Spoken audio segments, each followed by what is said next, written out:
Agora sim. Obrigadão, valeu demais. Então, a primeira coisa que vocês têm que lembrar, falou em teoria econômica durante o movimento iluminista, gente, a primeira coisa que vocês precisam recordar é o seguinte: as teorias econômicas que apareceram durante o movimento iluminista, elas eram liberais, eram teorias econômicas liberais. Primeira coisa. Se eram liberais, significa então que elas propunham liberdade econômica, certamente liberdade de produção, certamente liberdade de comércio. E se eram teorias econômicas liberais, significa também que essas teorias econômicas elas criticavam o modelo econômico que vigorava durante a Idade Moderna, que era o mercantilismo, né? Mercantilismo, na verdade, mercantilismo era apenas algumas regras. Não chegava a ser uma. O mercantilismo não foi uma teoria econômica.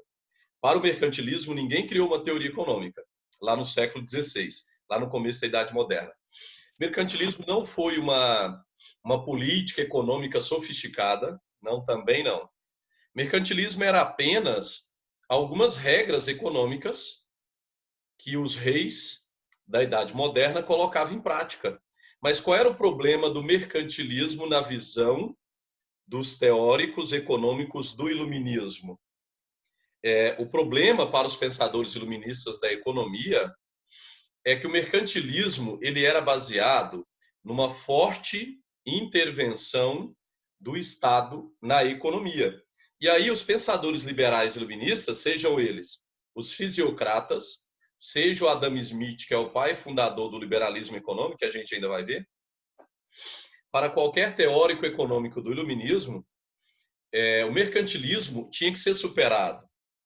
O Estado interferia demais na economia. E na visão deles, essa intervenção exagerada do Estado na economia atrapalhava a expansão do comércio, atrapalhava uma maior circulação de mercadorias e atrapalhava uma maior circulação de capitais também.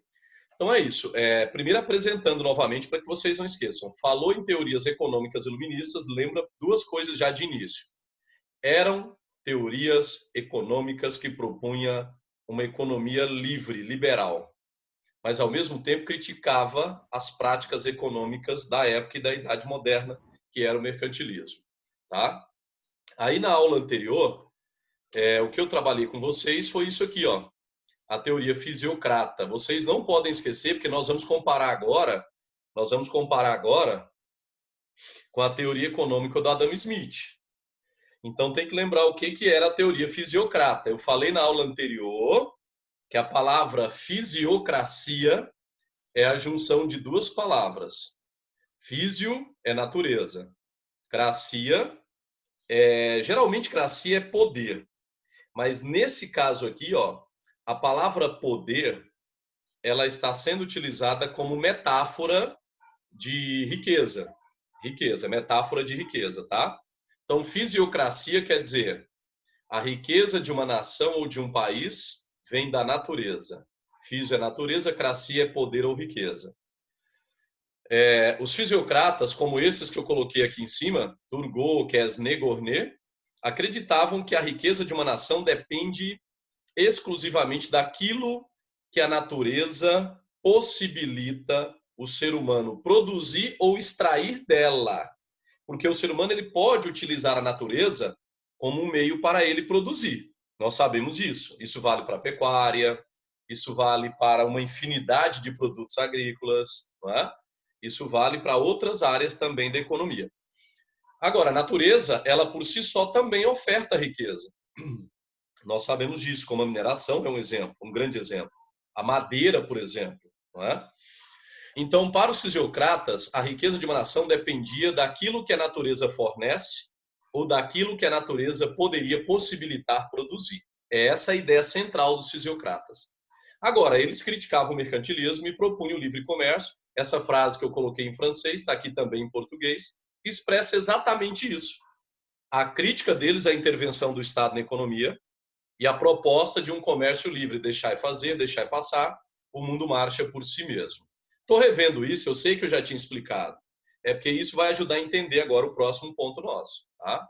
E também para vocês fazerem uma distinção entre o que era a teoria fisiocrata e a teoria chamada liberalismo econômico do Adam Smith, beleza? Então vamos seguir. Aqui está, deixa eu tirar aqui minha imagem da frente para que vocês vejam um pouquinho do rosto aí. Ele já numa idade, ele já estava um pouco mais velho. O Adam Smith aparece aqui. O Adam Smith, para quem não lembra, ele nasceu na Escócia, porém ele foi muito cedo, depois que ele terminou o curso dele ali, voltado mais para a área de filosofia no começo, ele vai para a Inglaterra. Ele vai para a Inglaterra porque, apesar de ser um filósofo, o interesse dele não era praticar essa filosofia ligada ao conhecimento, ligada à política. O interesse dele era a economia. Então, Adam Smith sai da Escócia, vai para Londres. E que época que ele vai para Londres? Na época da primeira Revolução Industrial. Ainda estava acontecendo a primeira Revolução Industrial na Inglaterra. E quando que começou e terminou a primeira Revolução Industrial? Ela começa no ano de 1760 e se prolonga até 1830. Quer dizer, segunda metade do século XVIII, iníciozinho do século XIX, a Inglaterra sozinha estava passando pela primeira Revolução Industrial. O Adam Smith, sabendo que o que estava acontecendo na Inglaterra era um fenômeno econômico único na história, diferente de todos os lugares do mundo, ele que era interessado em estudar economia, sai da Escócia e vai para Londres. Vai morar lá em Londres durante alguns anos, do começo. O interesse dele qual era? Observar que economia era essa, tão diferente que a Inglaterra havia inventado, que era a produção industrial. Mas aí o que ocorre? Ele acaba morando na Inglaterra, fica lá. Tanto é que muita gente acha que ele é inglês, na verdade acabou se tornando, né? Ficou lá praticamente o resto da vida. E depois que ele faz uma pesquisa durante anos sobre como funcionava a economia industrial inglesa, ele escreve uma obra aqui, ó, que é considerada essa obra uma obra clássica do pensamento econômico do mundo moderno. É considerada a obra mais importante de economia já escrita antes do século XX. Lá dos gregos, passando pelos romanos, medievais, Idade Moderna, é a primeira obra econômica mais completa, mais aprofundada, é a mais importante obra sobre economia escrita antes do século XX. Isso considerando todas as épocas passadas, tá? A Riqueza das Nações é, sem dúvida, uma teoria econômica profunda. A obra dele, gente, essa obra A Riqueza das Nações, ela foi tão bem elaborada, ela levou anos, o cara passa mais de 10 anos pesquisando economia para escrever a obra. A obra ela é tão bem elaborada que depois que o Adam Smith escreveu esse livro, o que os europeus perceberam no século XIX? Economia tem que se transformar num curso superior. Por causa desse livro, economia se tornou um curso superior no século XIX nas universidades europeias. O Adam Smith mostrou a profundidade da economia, a complexidade dela e a importância de se estudá-la até para o desenvolvimento das nações. Daí, esse cara deu uma contribuição decisiva para nascer o curso superior que existe até hoje em economia, tá? E hoje, a economia ela é tão estudada que de tempos em tempos, se vocês lembram, alguns economistas ganham um prêmio Nobel aí de economia por fazerem teorias novas, né? Frequentemente ganham. Então, por quê? Porque nasceu esse curso de economia a partir dessa obra. Então, vamos conhecer um pouquinho da obra. Agora, outra coisa que está escrito aqui que eu nem comentei ainda, que agora vem o fundamental. Na obra A Riqueza das Nações, o Adam Smith, o que ele apresenta nessa obra de tão relevante?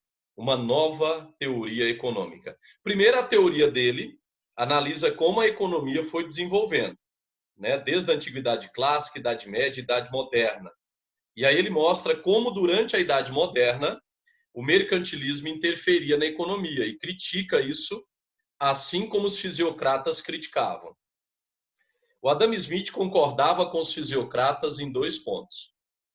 O Estado não deve interferir na economia para atrapalhar o comércio, tá? Mas vocês vão ver que ele propunha uma outra forma de intervenção do Estado na sociedade que os fisiocratas não propuseram, tá? Além dele concordar com os fisiocratas na crítica ao mercantilismo, o Adam Smith concordava com os fisiocratas num outro ponto. O comércio deve ser livre. Ele não deve sofrer empecilhos de regras ou taxas econômicas. Isso ele concordava. Só que nós vamos ver que ele vai discordar dos fisiocratas quanto à origem da riqueza. Porque os fisiocratas vão dizer que a riqueza vem da natureza, do que ela pode proporcionar, possibilitar a gente produzir e do que ela oferece naturalmente. Ele vai discordar disso, a gente vai ver como, tá?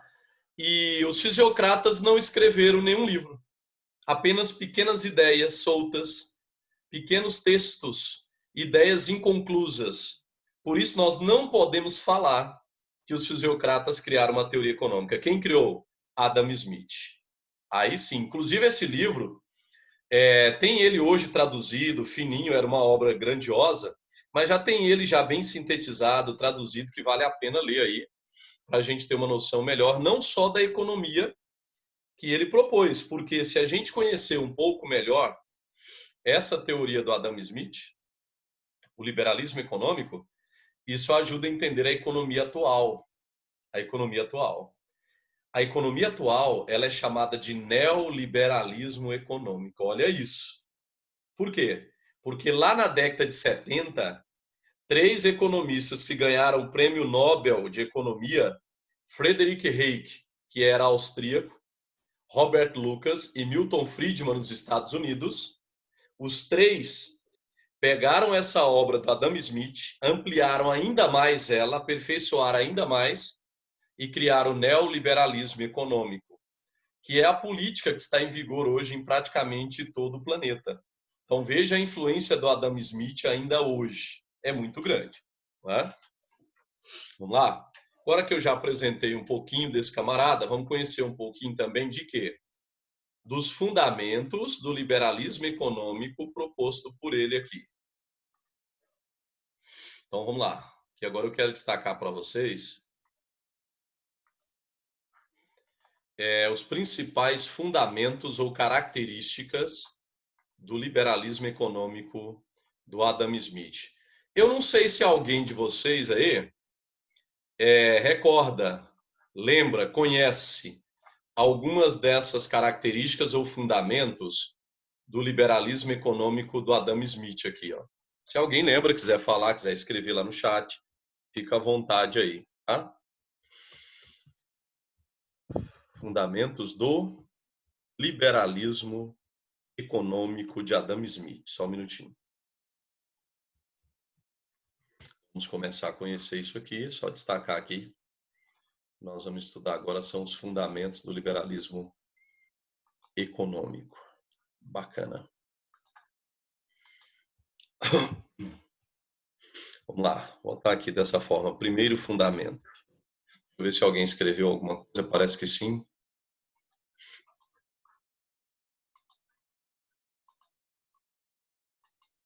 Deixa eu ver.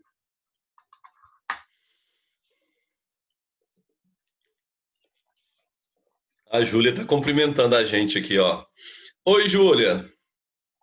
Eu tô bom, e vocês aí, estão bem? Você tá bem? Apesar que eu tô com resfriado aqui, né? Tomara que não seja Covid. Garganta tá meio ruim. Acho que foi a mudança de clima, não sei. E aí, vamos lá. Não posso exagerar hoje na garganta, não. Tem que pegar leve. Bom dia para todos. Bom dia, Júlia, então. Valeu aí pelo cumprimento também. Pessoal, considerando a obra A Riqueza das Nações, do Adam Smith, vamos lá, então. Vamos conhecer aqui alguns fundamentos dessa obra, tá? que ele pensava, o que na verdade ele defendeu no livro que acabou fundando o liberalismo econômico. Uma das primeiras coisas que ele propõe aqui no livro é o seguinte: livre concorrência e livre comércio. Parece a mesma coisa, né?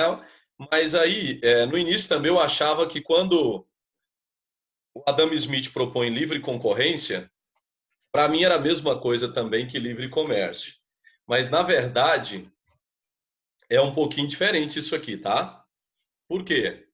Porque o livre comércio e a livre concorrência tem uma pequena diferença que é o seguinte: livre concorrência é quando nós temos alguém fabricando um determinado produto, ou, na verdade, produzindo algo, né, no setor agropecuário, e surgem concorrentes na mesma área de produção.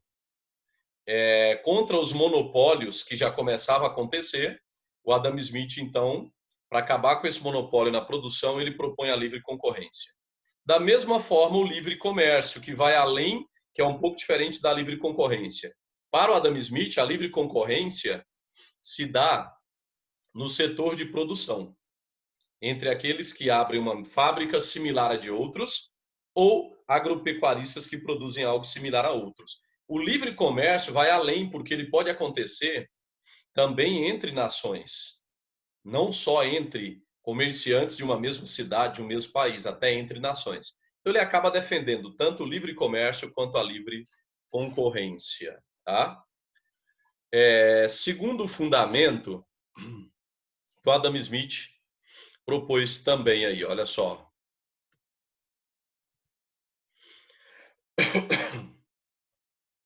Para o Adam Smith, o trabalho deveria ser assalariado. Olha uma diferença para épocas bastante importante.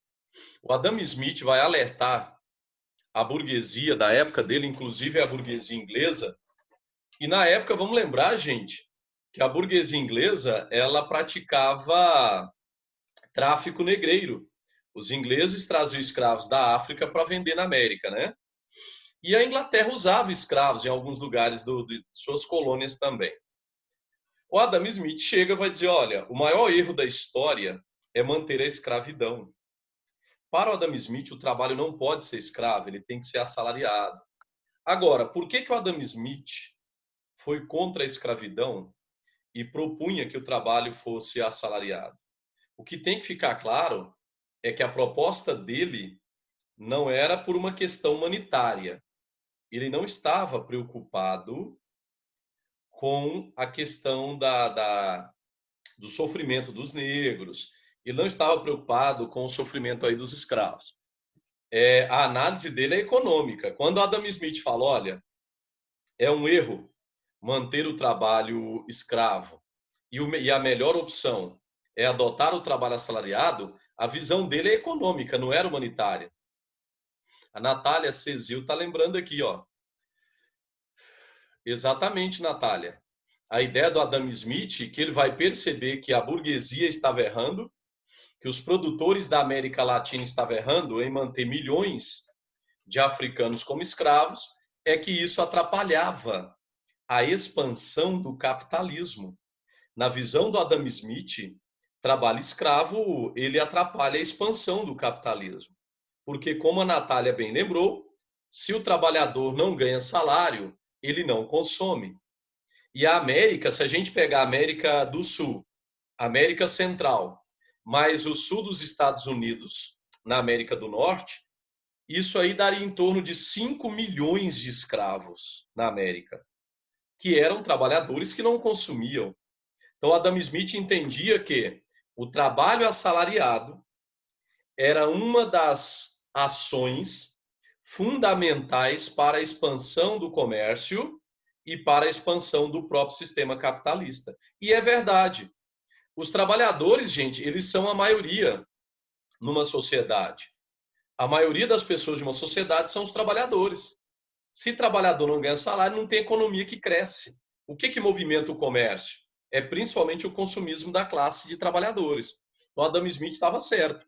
Ele via o trabalho assalariado como uma das práticas mais importantes para a expansão do sistema capitalista. Foi a partir desse momento que a Inglaterra começou a analisar isso.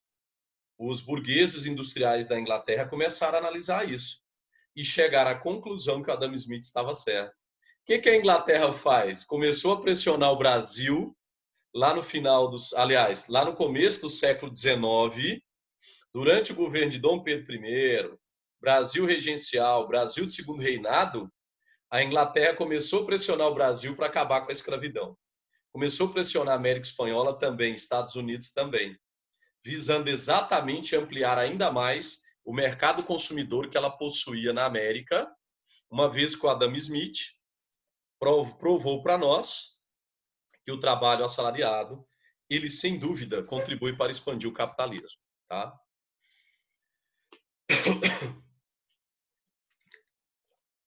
Terceiro fundamento importante do liberalismo econômico do Adam Smith.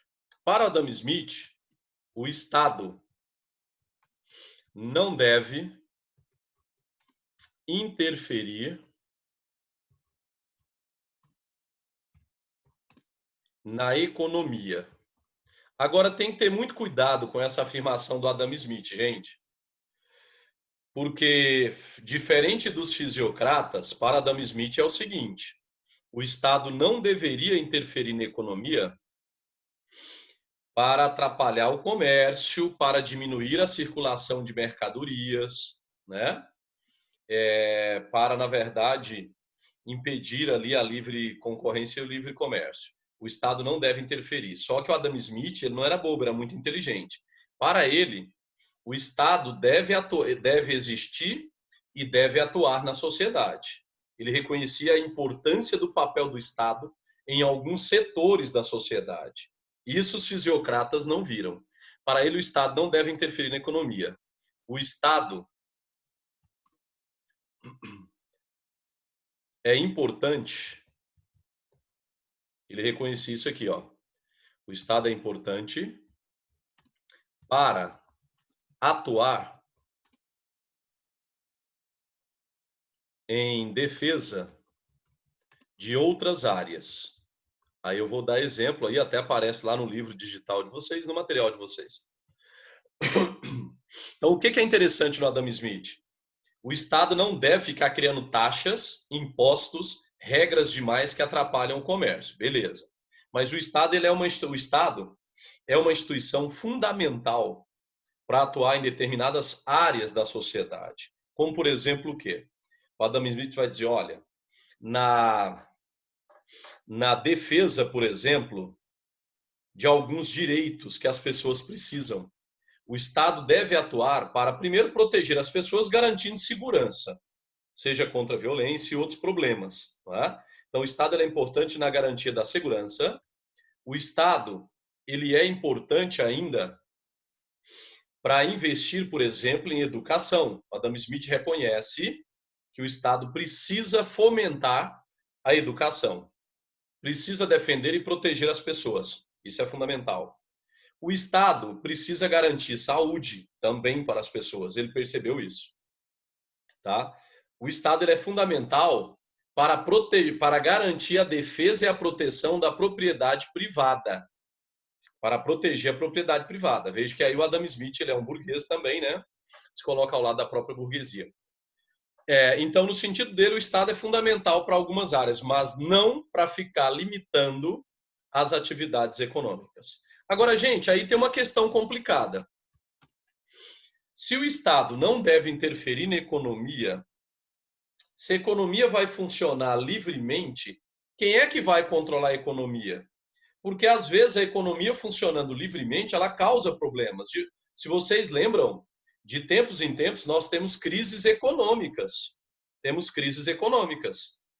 E, às vezes, as crises é provocada pelos próprios produtores, como aconteceu lá na crise de 29. Né? A produção foi grande demais, o mercado consumidor não consumia tudo que era produzido, isso causou crise. Tá, se o Estado não deve interferir na economia, quem vai regular a economia? Quem vai controlá-la? O Adam Smith deu uma sugestão na obra dele A Riqueza das Nações. Olha só. Para ele, a economia deveria ser regulada apenas pela mão invisível do mercado. Olha isso. Para o Adam Smith, a economia não deve ser regulada pelo Estado. Então, ela deve ser apenas regulada pelo quê? Pela mão invisível do mercado. Certo? Mas espera aí, que mão invisível é essa que existe no mercado que poderia controlar a economia? Que mão invisível é essa? Segundo Adam Smith, gente, é a lei da oferta e da procura. Vou colocar aqui para vocês, entre parênteses. Olha aqui. Lei da oferta e da procura. Essa lei que funciona invisivelmente na economia, no mercado, ela por si só pode regular a economia. Por quê? De que maneira? Olha o que o Adam Smith pensou. Toda vez que nós temos uma oferta muito grande de produtos, o que acontece? Os preços tendem a cair. Isso pode prejudicar os produtores. Mas aí o que os produtores podem fazer? Regular diminuindo a produção. Pronto. Agora, toda vez que nós temos uma procura muito grande, que falta produtos, os preços sobem, vem a inflação. Nesse momento, o que os produtores podem fazer para conter a inflação? Aumenta a produção. Só que nesse ponto, gente, o Adam Smith foi meio ingênuo. Por quê? Porque os produtores não trabalham dessa forma. Eles produzem sem limites. Isso já causou pelo menos mais de 10 crises na história, tá? De superprodução. Ou eles deixam faltar para supervalorizar o preço e ganhar mais dinheiro. Também acontece. Certo? Então, na verdade, o Adam Smith foi meio ingênuo, acreditando numa honestidade pura dos produtores que, quando eles começassem a ver os preços cair, parava a produção. Preço aumentou, produz mais. Nesse ponto, ele foi meio ingênuo.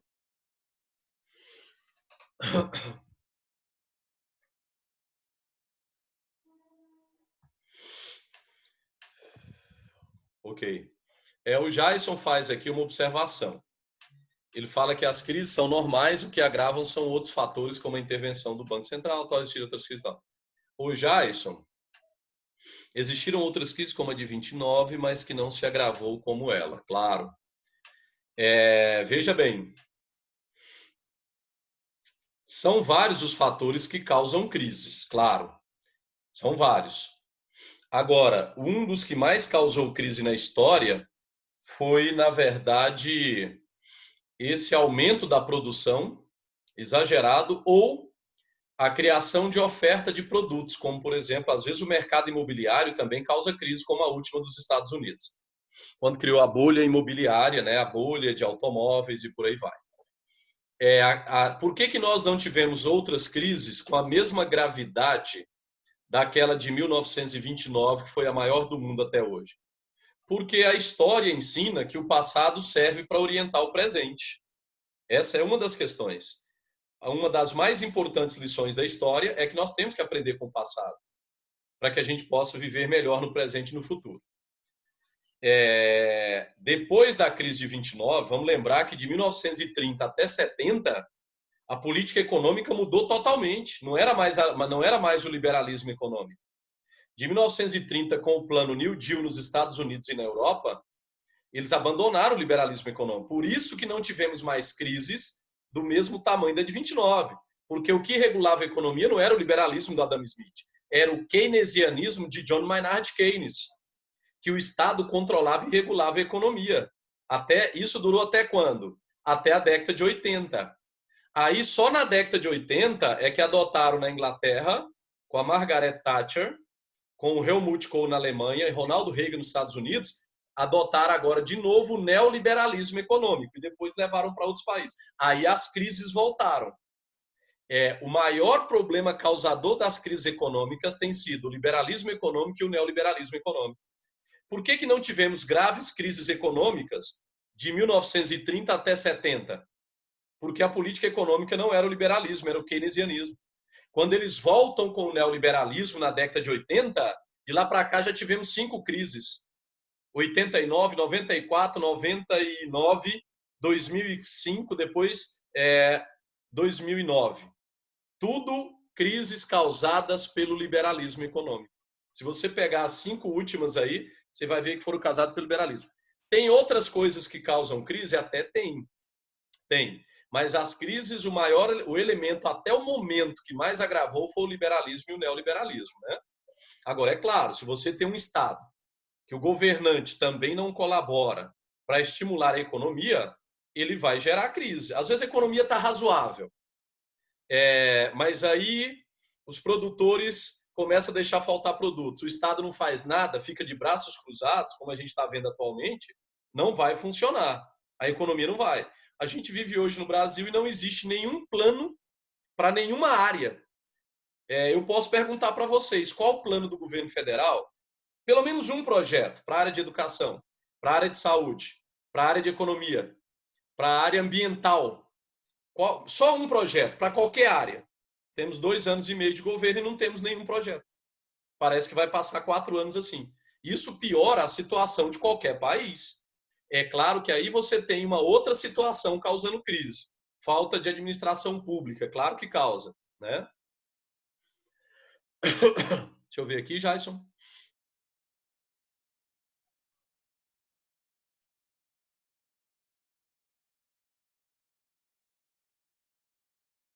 Você fala do Banco Central, mas você está falando do Brasil ou dos Estados Unidos, lá na crise de 29?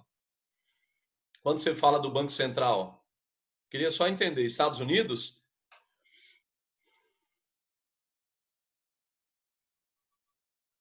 Ah, legal. Ô, Jason, Isabela, volto sim, só um minutinho. Jason, eu entendi agora o que você está falando. Mas aí, ó, você precisa lembrar o seguinte, o Banco Central dos Estados Unidos, no começo da década de 20, pós-Primeira Guerra, ele vai incentivar todos os bancos a criar linhas de créditos para emprestar dinheiro para os produtores, porque a Europa, depois da Primeira Guerra, também queria comprar dos Estados Unidos, porque não tinha produto, precisava de dinheiro emprestado. O Banco Central dos Estados Unidos só adotou essas medidas de emprestar dinheiro a juro baixo para os produtores nos Estados Unidos, para que eles pudessem produzir e atender a Europa, por causa do liberalismo econômico. Os presidentes republicanos da década de 20, de 1920 a 32 dos Estados Unidos, os presidentes eram republicanos. Eles adotaram o liberalismo econômico, afirmando o seguinte: o Estado não vai interferir na economia. O Estado vai obrigar os bancos a emprestar dinheiros a juros baixos para estimular a produção. Essa política que você está falando, do Banco Central, é um dos fundamentos do liberalismo econômico. Nós estamos falando da mesma coisa. É porque uma coisa está ligada à outra, tá? Beleza. Alguém pediu para voltar aqui no slide? Deixa eu voltar aqui. Aqui, ó. Aqui eu só apresentei o Adam Smith. Aqui nós apresentamos os fundamentos. Deixa eu colocar só o último para vocês aqui, para a gente encerrar a aula. Sexto, vamos lá? Galera, o Adam Smith discordava dos fisiocratas num ponto importante. Para o Adam Smith, a riqueza não vem da natureza, como pensavam os fisiocratas. Para o Adam Smith, a riqueza de uma nação viria do trabalho, mas não é qualquer trabalho. Olha isso. A riqueza de uma nação viria do trabalho, mas não seria qualquer trabalho. Qual trabalho, então? O trabalho para Adam Smith, primeira coisa, tem que ser qualificado. O trabalhador tem que ser qualificado. Segundo, o trabalho tem que ser especializado numa determinada área. Terceiro, para o Adam Smith, toda indústria, se ela quiser produzir em maior quantidade, ela tem que determinar a divisão social de trabalho. Ela precisa adotar a divisão social de trabalho. Cada grupo de trabalhador faz apenas uma etapa da produção. Beleza? Bacana? Galera, estamos encerrando aqui, né? Nossa aula, nosso tempo está acabando aí, vai cair agora mesmo. Valeu? Mas obrigado aí pela presença de vocês, mais uma vez. Acredito que vocês entenderam um pouquinho aí. Valeu demais, Jason, aí pela contribuição, tá? Valeu, Bruna, valeu todo mundo aí, obrigado. Bacana. Oh, eu que agradeço, Natália. Obrigado a vocês, gente. Um grande abraço aí, boa semana pela frente. Tchau, tchau. Até o ano que vem, se Deus quiser, espero encontrar vocês aí presencialmente também. Não é? Obrigado, valeu demais, gente.